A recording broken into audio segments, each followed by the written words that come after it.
ಎಲ್ರಿಗೂ ನಮಸ್ಕಾರಗಳು. Welcome back to my YouTube channel ಅಂತ ಹೇಳ್ತಾ ನಮ್ಮ ರಾಯಲ್ ಚಾಲೆಂಜರ್ಸ್ ಬೆಂಗಳೂರಿಗೆ ನಾಡಿದ್ದು ಆಗ್ತಾ ಇರುವಂಥ ಮ್ಯಾಚ್ ಯಾವುದಪ್ಪ ಅಂತ ಕೇಳೋದಾದ್ರೆ ಲಾಸ್ಟ್ ಆ್ಯಂಡ್ ಫೈನಲ್ ಮ್ಯಾಚು ನಮ್ಮ ರಾಯಲ್ ಚಾಲೆಂಜರ್ಸ್ ಬೆಂಗಳೂರಿಗೆ ಆಗ್ತಾ ಇರೋದಂತಲೇ ಹೇಳ್ಬೋದು. 22 ಮೇಗೆ ಅದು ಕೂಡ ಶುಕ್ರವಾರ ಆಗ್ತಾ ಇರೋದ್ರಿಂದ ಮಸ್ಟ್ ವಿನ್ ಗೇಮ್ ಆಗುತ್ತೆ ನಮ್ಮ ರಾಯಲ್ ಚಾಲೆಂಜರ್ಸ್ ಬೆಂಗಳೂರಿಗೆ ಅಂತಲೇ ಹೇಳ್ಬೋದು. ಅದು ಯಾರ ಜೊತೆ ಅಂತ ಕೇಳೋದಾದ್ರೆ ಲಾಸ್ಟ್ ಮ್ಯಾಚ್ ಫಸ್ಟ್ ಮ್ಯಾಚ್ ಯಾರ ಜೊತೆ ಆಟ ಆಡಿದ್ವಲ್ಲ, SRH ಜೊತೆ, ಅದೇ ರೀತಿಯಲ್ಲಿ ಲಾಸ್ಟ್ ಮ್ಯಾಚ್ ಕೂಡ ನಮಗೆ SRH ಜೊತೆನೇ ಆಗ್ತಾ ಇರುವಂತಲೇ ಹೇಳ್ಬೋದಾಗಿದೆ.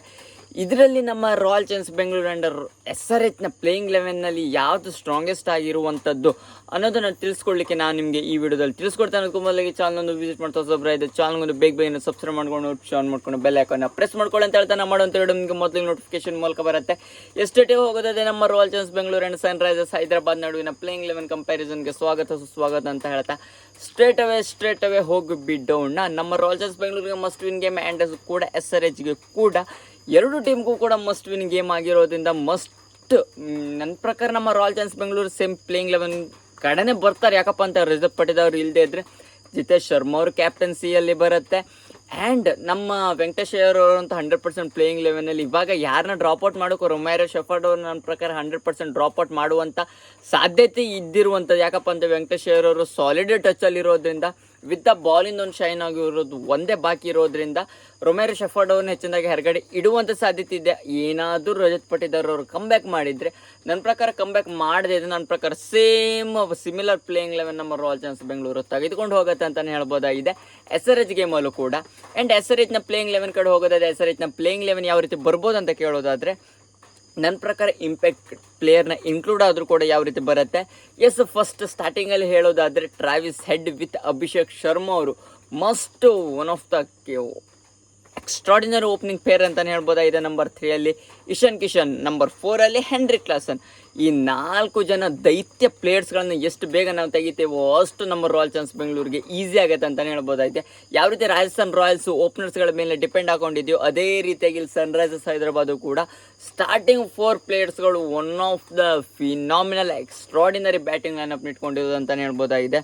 ಅದಲ್ಲಂತೂ ಅಭಿಷೇಕ್ ಶರ್ಮಾ, ಟ್ರಾವಿಸ್ ಹೆಡ್ ಅವರು ಯಾವ ರೀತಿ ಆಟ ಆಡ್ತಾರೆ ಗೊತ್ತಿರ್ಬೋದು. ಆ್ಯಂಡ್ ಹೆನ್ರಿಕ್ ಕ್ಲಾಸನ್ ಅವರು ಕೂಡ one of the craziest batting ಆಟ ಆಡಿರೋದ್ರಿಂದ, ಅಂದರೆ ಅವರು ಅಟ್ಯಾಕಿಂಗ್ ಇಂಟೆಂಟು ಕೂಡ ಅದೇ ರೀತಿ ಆಗಿರುವಂಥ ಲಾಸ್ಟ್ ಮ್ಯಾಚಸಲ್ಲಿ ಇಶಾನ್ ಕಿಶನ್ ಅವರು ಯಾವ ರೀತಿ CSKನ ಹೊಡೆದು ಮನೆ ಕಳಿಸಿದ್ರಲ್ಲ, CT ವಿಜಲ್ ಹೊಡೆದದ್ದು, ಅದೇ ರೀತಿ ಅಭಿಷೇಕ್ ಶರ್ಮಾ ಅವರು ಆ್ಯಂಡ್ ಹೆನ್ರಿಕ್ ಕ್ಲಾಸನ್ ಅವರು ಒನ್ ಆಫ್ ದ ಗ್ರೇಟೆಸ್ಟ್ ಫಿನಿಷರು. ಆ ರೀತಿ ಇರುವಂಥ SRHನ one of the top order heavy ಇರೋದಂತಲೇ ಹೇಳ್ಬೋದಾಗಿದೆ. ಆ್ಯಂಡ್ ನಮ್ಮ ರಾಯಲ್ ಚಾಲೆಂಜರ್ಸ್ ಬೆಂಗಳೂರು ಕಡೆ ಬರೋದಾದರೆ ರಜತ್ ಪಟ್ಟಿದಾರ್ ಅವರು ಬರ್ತಾರಂತ ಇಲ್ಲಿ ಜಿತೇಶ್ ಶರ್ಮಾ ಅವ್ರು ಹೇಳಿರುವಂಥದ್ದು. ಇನ್ ಕೇಸ್ ಏನಾದರೂ ಬರ್ದೇ ಇದ್ರು ಒನ್ ಆಫ್ ದ ಬೆಸ್ಟ್ ಇರುವಂಥದ್ದು ಟಾಪ್ 4 ನಮ್ಮ ಕಡೆನೂ ಕೂಡ ಯಾರ್ಯಾರು king Kohli with Phil Salt ಅವರು, ಜೋಕೋಬ್ ಬೆಥೆಲ್ ಅವರು ಆರ್ ಜಾರ್ಡನ್ ಕಾಕ್ಸ್ ಅವರು ಬರುವಂಥ ಸಾಧ್ಯತೆ. ಜೋಕೋಬ್ ಬೆಥೆಲ್ ಅವರು ನನ್ನ ಪ್ರಕಾರ 100 to 100% ಡ್ರಾಪ್ಔಟ್ ಆಗ್ತಾರೆ ಅಂತ ಅನ್ನಿಸ್ತಾ ಇರುವಂಥದ್ದು. ಜಾರ್ಡನ್ ಕೋಕ್ಸ್ ಅವ್ರನ್ನ ಹಾಕೊಂಡು ಹೋಗ್ತಾರೆ, ಪಿಲ್ ಸಾಲ್ಟ್ ಅವರು ಅನ್ಫಿಟ್ ಹಾಕೊಂಡಿದ್ರೆ. ಮತ್ತೆ ನನ್ನ ಪ್ರಕಾರ Jordan Cox with king Kohli ಅವರು ಓಪನಿಂಗ್ ಮಾಡ್ತಾರೆ ನಂಬರ್ 3 DP ಅವರು ನಂಬರ್ 4 ವೆಂಕಿ ಅಯ್ಯರ್ ಅವರು ಬರ್ತಾರೆ ಅಂತಲೇ ಹೇಳ್ಬೋದಾಗಿದೆ. One of the best combination ನಮ್ಮ ರಾಯಲ್ ಚಾಲೆಂಜರ್ಸ್ ಬೆಂಗಳೂರು ಅಂತಲೇ ಹೇಳ್ಬೋದಾಗಿದೆ.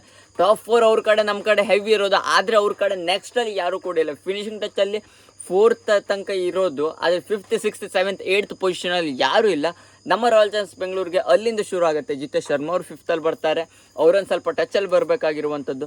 6th ಬರ್ತಾರೆ Krunal Pandya, 7th team David ಅವರು, ನಂಬರ್ 8th ಕೂಡ ನಮಗೆ ಒಬ್ಬ ಓವರ್ಸೀಸ್ ಸ್ಲಾಟ್ ಖಾಲಿ ಇರುತ್ತೆ ಅಂತಲೇ ಹೇಳ್ಬೋದು. ಯಾರನ್ನೇ ಕೂಡ ಬೇಕಾದರೂ ಹಾಕೊಳ್ಳುವಂಥ ಕೇಪಬಿಲಿಟಿ ನಮ್ಮಲ್ಲಿ ಇರುತ್ತೆ ಅಂತಲೇ ಹೇಳ್ಬೋದಾಗಿದೆ.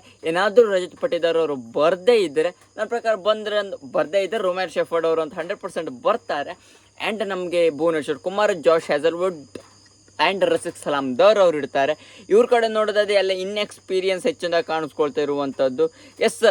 ಸಾಯಿಲ್ ಅರೋರ್ ಅವರು ಇರುವಂಥದ್ದು. ಆ್ಯಂಡ್ ಸಮ್ರಾನ್ ಅವರು, ನಿತೀಶ್ ಕುಮಾರ್ ರೆಡ್ಡಿ ಅವರು ಇರುವಂಥದ್ದು. ಒನ್ ಆಫ್ ದ ಬೆಸ್ಟ್ ಬೌಲಿಂಗಲ್ಲಿ ಹೆಚ್ಚಿನದಾಗಿ ಇಂಪ್ಯಾಕ್ಟ್ನ ಬೀರ್ತಾರೆ ಗೈಸ್. ಲಿಟ್ರಲ್ ಹೇಳ್ಬೇಕು ಅಂತ ಹೇಳಿದರೆ ಬೌಲಿಂಗಲ್ಲಿ ಪವರ್ ಪ್ಲೇಲೇ ವಿಕೆಟ್ನ ಇಟ್ಟುಕೊಳ್ಳುವಂಥ ಕೇಪಬಿಲಿಟಿ ಇವರಲ್ಲಿ ಇರುವಂಥದ್ದು. ಆ್ಯಂಡ್ ಪ್ಯಾಟ್ ಕಮಿನ್ಸ್ ಅವರು ಕ್ಯಾಪ್ಟನ್ ಹಾಕೊಂಡಿರ್ತಾರೆ SRH ಕಡೆಗೆ. ಆ್ಯಂಡ್ ಶಿವಂ ಕುಮಾರ್ ಅವರು ಇರ್ತಾರೆ, ಇಶಾನ್ ಮಲಿಂಗ್ ಅವರು ಇರ್ತಾರೆ. One of the greatest death bowler ಅಂತಲೇ ಹೇಳ್ಬೋದಾಗಿದೆ. ಯಾವ ರೀತಿ ಇವಾಗ ನಮ್ಮ ಇಂಡಿಯಾ ಸೀನಿಯರ್ಸ್ಗಳಿದ್ದಾರಲ್ಲ ಅದೇ ರೀತಿಯಾಗಿ one of the similar Malinga ತರಫ ಆ್ಯಕ್ಷನ್ನು ಆ್ಯಂಡ್ ಬಟ್ ಎಕಾನಮಿಕಲ್ ಹಾಕೊಂಡಿರ್ತಾರೆ. ಆ್ಯಂಡ್ ವಿಕೆಟ್ ಟೇಕಿಂಗ್ ಆಪ್ಷನ್ ಫಸ್ಟಲ್ಲಿ SRH ಕಡೆ ಇರೋದು ಇಶಾನ್ ಮಲಿಂಗ್ ಅವರು ಅಂತಲೇ ಹೇಳ್ಬೋದಾಗಿದೆ.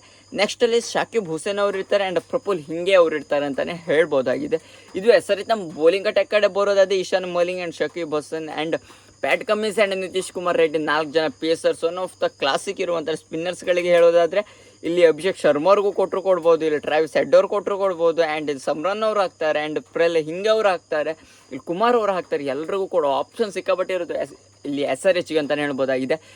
ಆದ ನಮ್ಮ ರಾಯಲ್ ಚಾಲೆಂಜರ್ಸ್ ಬೆಂಗಳೂರು ಕಡೆ ಹೋಗೋದಾದ ನಮ್ಮ RCBಗೆ ಟಾಪ್ 8th ತನಕ ಕೂಡ ಬ್ಯಾಟಿಂಗ್ ಡೆಪ್ತ್ ಇರುವಂಥದ್ದು. ಏನಾದರೂ ಸಿಮಿಲರ್ ಅದೇ ಪ್ಲೇಯಿಂಗ್ ಲೆವೆನಲ್ಲಿ ರಜತ್ ಅವರು ಬಂದ್ರಂತೂ ಚೇಂಜಸ್ ಆಗತ್ತೆ. ಇಲ್ಲ ಅಂತ ಹೇಳಿದೆ ನನ್ನ ಪ್ರಕಾರ ಓಪನಿಂಗಲ್ಲಿ ವೆಂಕಟೇಶ್ ಅಯ್ಯರ್ ಅವ್ರನ್ನ ಹಾಕೊಂಡು ಹೋಗುವಂಥ ಸಾಧ್ಯತೆ ಇದೆ ಅಂತಲೇ ಹೇಳ್ಬೋದು. ರೊಮೇರೋ ಶೆಫರ್ಡ್ ಅವ್ರನ್ನ ಇಟ್ಕೊಂಡು ಓಪನಿಂಗಲ್ಲಿ ಅವ್ರನ್ನ ಹಾಕೊಂಡು ಹೋಗುವಂಥ ನಮಗೆ ಮತ್ತು ಬ್ಯಾಟಿಂಗ್ ಡೆಪ್ತನ್ನ ಹೆಚ್ಚು ಮಾಡ್ಕೊಳ್ಬೋದು. ಮತ್ತೊಂದು ಓವರ್ಸೀಸ್ ಸ್ಲಾಟು ಕೂಡ ಇರುತ್ತೆ. ಏನಾದರೂ ಇಂಪ್ಯಾಕ್ಟ್ ಹಾಕೊಂಡು ನಾವು ಏನಾದರೂ ಫಸ್ಟ್ ಬೌಲಿಂಗ್ನ ಮಾಡ್ತಿದ್ರೆ ಫಸ್ಟ್ ಬ್ಯಾಟಿಂಗ್ ಆಟಗಳು ಚೇಂಜಿಂಗ್ ಆದರೆ ನಮಗೆ ಅಂದರೆ ಆಲ್ರೌಂಡಿಂಗ್ ಡಿಪಾರ್ಟ್ಮೆಂಟ್ ಬೇಡ, ಬ್ಯಾಟಿಂಗಲ್ಲಿ ಯಾರನ್ನಾದರೂ ಅವ್ರಿಗೆ ಹೆರ್ಗೆಡೆ ಇಟ್ಕೊಂಡು ನಾವು ಈಸಿಯಾಗಿ one of the best overseas ಬೌಲನ್ನು ತೆಗೆದುಕೊಳ್ಬೋದಾಯ್ತು. ಡುಫಿ ಆ್ಯಂಡ್ ಇವಾಗ ಸದ್ಯದಲ್ಲಿ ಬಂದಿರುವಂಥವ್ರನ್ನ ಎಲ್ಲರನ್ನೂ ಕೂಡ ತೆಗೆದುಕೊಳ್ಬೋದಾಗತ್ತೆ ಅಂತ ಅನ್ನಿಸ್ತಾ ಇರುವಂಥದ್ದು.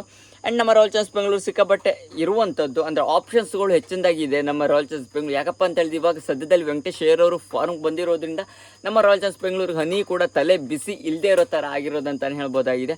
ನೋಡೋಣ ನಮ್ಮ ರಾಯಲ್ ಚಾಲೆಂಜರ್ಸ್ ಬೆಂಗಳೂರಿಗೆ ಆ್ಯಂಡ್ SRHಗೆ ಮಸ್ಟ್ ವಿನ್ ಗೇಮ್ ಆಗುತ್ತೆ. ಯಾವ ರೀತಿ ವಿನ್ ಆಗ್ತಾರೆ 22 ಮೇಗೆ ನಾ ಅಪ್ಡೇಟ್ ನಾವು ಕೊಡ್ತೇನೆ. ಯಾಕಪ್ಪ ಅಂತ ಹೇಳಿದ್ರೆ ಪೋಸ್ಟ್ ಮ್ಯಾಚ್ ಅನಾಲಿಸಿಸಲ್ಲಿ ಯಾವುದೇ ರೀತಿ ಆದರೂ ಕೂಡ ನಾ 100% ಅಪ್ಡೇಟ್ ಕೊಡ್ತೇನೆ ಯಾವ ರೀತಿ ಆಗುತ್ತೆ ಅಂತ. ಆ್ಯಂಡ್ ಮ್ಯಾಚ್ ಡೇ ಪ್ರೂವನ್ನು 100% ಕೊಡೋದಂತೂ ಹೌದು, ಫ್ರೈಡೇ ಆಗಿರೋದ್ರಿಂದ. ನೋಡು, ಇದಿಷ್ಟು ನಮ್ಮ royal challengers Bengaluru and Sunrisers Hyderabad ನಡುವಿನ ಪ್ಲೇಯಿಂಗ್ 11ನ ಕಂಪ್ಯಾರಿಸನ್ ಆಗಿತ್ತು. ಆ್ಯಂಡ್ ಸ್ಟ್ರಾಂಗಲ್ಲಿ ನಮ್ಮ ರಾಯಲ್ ಚಾಲೆಂಜರ್ಸ್ ಬೆಂಗಳೂರು ಕಾಣಿಸ್ತಿರುವಂಥ ನಿಮ್ಗೇನು ಅನಿಸುತ್ತೆ ಅನ್ನೋದನ್ನು ಕಮೆಂಟ್ ಮೂಲಕ ತಿಳಿಸಿ ಅಂತ ಹೇಳ್ತಾ ಸಿಗುವ ಮತ್ತೊಂದು ವಿಡಿಯೋದಲ್ಲಿ.